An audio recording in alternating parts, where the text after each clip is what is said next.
Doctor صاحب، میرا نام شاہد ہے اور میں ایک ادارے میں کیشیئر ہوں اور قرآن پاک کا بھی ایک چھوٹا سا طالب علم ہوں۔ میرا سوال یہ ہے کہ آج کل ہمارے ہاں اہل سنت کی ایک جماعت لوگوں کو اللہ کے راستے میں بلانے کے لیے مسجدوں میں اور بازاروں وغیرہ میں دین کی دعوت کے کام میں مشغول ہے، لیکن ایک عجیب سی بات جو میرے علم میں بھی اور کچھ دوسرے افراد کے علم میں بھی مطلب کہ یہ ہے، اور وہ یہ اعتراض کرنے میں آئی ہے کہ اگرچہ وہ امر بالمعروف اور نہی عن المنکر کے زمرے میں کسی درجہ میں بھی کوشاں ہیں، مگر ان کا طریقہ کار جو ہے وہ سنت کے مطابق نہیں ہے۔ ہر نماز خصوصاً عصر کے بعد ان کی اپنی ایک کسی عالم دین کی ایک کتاب ہے، احادیث کی مستعار لی ہوئی کتاب ہے، اور رسول اللہ کے فرمان ہیں اس میں، مطلب کہ سارے کے سارے جو بھی مطلب کہ شامل ان کو پڑھتے اور پڑھاتے ہیں۔ لیکن اگر کوئی مسلمان امت بے شک نیت کی پاکیزگی میں انتہا درجے کی بلندی پر بھی کیوں نہ ہو، لیکن جو چیز قرآن کی قوت تسخیر میں شامل ہے اس کو کسی دوسری کتاب کے اندر رکھ کر اس کے ذریعے سے لوگوں کو قائل کرنے کی کوشش کی جائے، تو کیا یہ درست ہوگا؟ اور اس کے معاملے میں میں نے دیکھنے میں آیا ہے کہ کافی لوگ بھی واقعتاً یہ ہے کہ واقعی وہاں پر آ جاتے ہیں، لیکن چونکہ اس میں بنیادی فنڈامنٹلز جو ہیں ان کو ڈسکس نہیں کیا جاتا، سود وغیرہ کو ڈسکس نہیں کیا جاتا ہے، دین کی اقامت کے سلسلے میں اس کو ڈسکس نہیں کیا جاتا ہے۔ صرف یہ کہا جاتا ہے جی کہ آپ مطلب کہ نماز پڑھ لو، روزہ رکھ لو، زکوٰۃ دے دو جی، یعنی کہ سب اپنا کہہ لیں کہ وہ ایک نعرہ کہتے ہیں کہ کافروں کو مطلب کہ مسلمان کر لو تو نہ رہے گا کفر، تو مطلب کہ سبھی ٹھیک ہو جائیں خود بخود۔ تو اس کے ذریعے سے کیا یہ جو چیز ہے کسی دوسری کتاب کے اندر رکھ آپ کر نے بہت بات لمبی کر دی ہے، اور اس کو سمجھنا تو کیا یہ جائز ہوگا؟ کیونکہ تمہید بغیر اصل میں وہ بات جو سمجھانا چاہتا ہوں، کہنا چاہتا ہوں، وہ مطلب کہ پوری نہیں ہو پائے گی جو کہ دیکھنے میں مطلب کہ آ رہی۔ بس میرا یہی سوال ہے کہ کسی کتاب کے ذریعے سے جو کہ قرآن پاک میں خوبی ہیں وہ سمجھنا وہ جائز ہے کہ نہیں؟ تشریف رکھیں۔ دیکھیے، اصل میں اگرچہ آپ نے اس جماعت کا نام نہیں لیا، لیکن میں سمجھتا ہوں کہ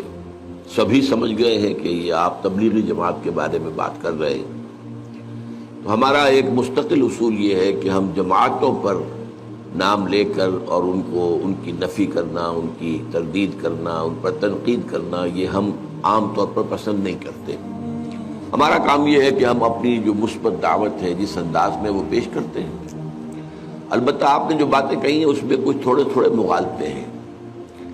فی نفس ہی حدیث کا مطالعہ یہ بھی کوئی بری بات تو نہیں ہے۔ وہ اگر ایک اعتبار سے آپ کو بری لگ رہی ہے تو وہ یہ کہ چونکہ قرآن کی طرف ان کی وہ توجہ نہیں ہے، تو ایک نیگیٹو اسپیکٹ کے حوالے سے، ورنہ احادیث کا جو ہے مطالعہ جو ہے اس کو بیان کرنا، سننا، پڑھنا، یہ اپنی جگہ خود اس کے اندر نورانیت ہے، اس میں بھلائی ہے، اس میں فائدہ ہے۔ البتہ یہ ضرور ہے کہ اس کتاب میں ضعیف حدیثیں بھی بہت لے لی گئی ہیں، یہاں تک کہ موضوع احادیث بھی ہے۔ یہ اصل میں یہ کہ نیکی کی ترغیب دینے کے لیے کسی زمانے میں لوگوں نے جھوٹی حدیثیں بھی گڑھی تھیں، محدثین نے اس کی پورا تجزیہ کیا کہ لوگوں کو یہ بتایا جائے کہ اس چھوٹے سے کام میں اتنا بڑا ثواب ہے تو لوگ اس کو کرنے پہ آمادہ ہو جائیں گے، لہذا جھوٹی حدیث گھڑ دی۔ تو اس کتاب کے اندر اس میں خامی اصل میں یہ ہے، حدیث فی نفس ہی، اور حدیث اگر صحیح ہے اور مستند ہے تو وہ تو نورانی ہے ہمارے لیے۔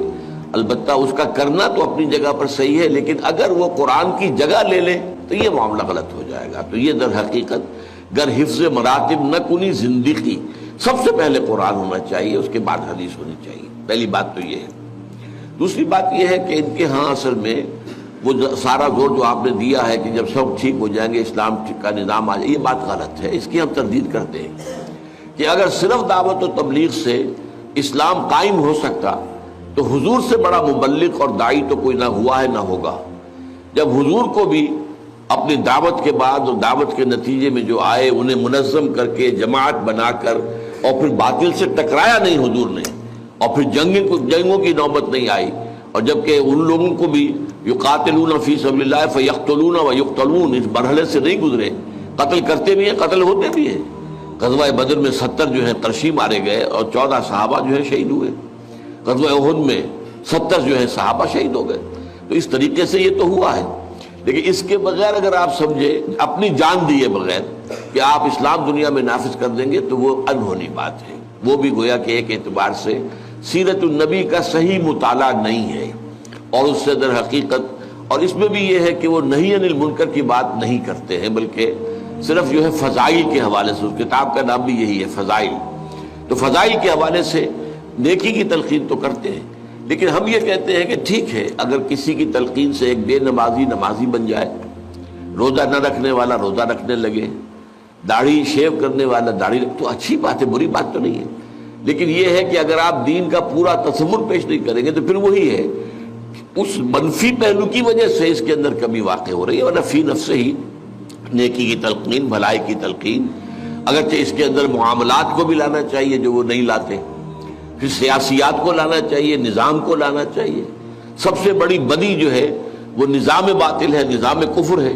اس کی نفی ہونی چاہیے، اس کے خلاف جد و جہد ہونی چاہیے. تو یہ ہے وہ چیزیں کہ جو کچھ ان کے ہاں نہیں ہے، اس کی وجہ سے جو کچھ وہ کر رہے ہیں وہ میرے نزدیک محدود سا ہو کر رہ گیا ہے. لیکن یہ کہ بہرحال پھر بھی کسی نہ کسی درجے میں فائدے سے خالی نہیں ہے. اب جو لوگ فرض کیجئے کہ ٹیلی ویژن پر بیٹھے رہے اور گھنٹوں لگا دیں، اب وہ اگر مسجدوں میں بیٹھتے ہیں اور وہاں پر جا کر جو ہے جو ذکر کرتے ہیں یا کچھ اور کرتے ہیں، رات کو مسجد میں سوتے ہیں اور صبح کو جو ہے تہجد کے وقت سب جاگتے ہیں، تہجد پڑھتے ہیں، تو یہ کام بہرحال نیکی کے ہیں، اچھے ہیں. تو ہم ان کی اس طریقے سے مطلق جو ہے مخالفت اور تنقید نہیں کرتے.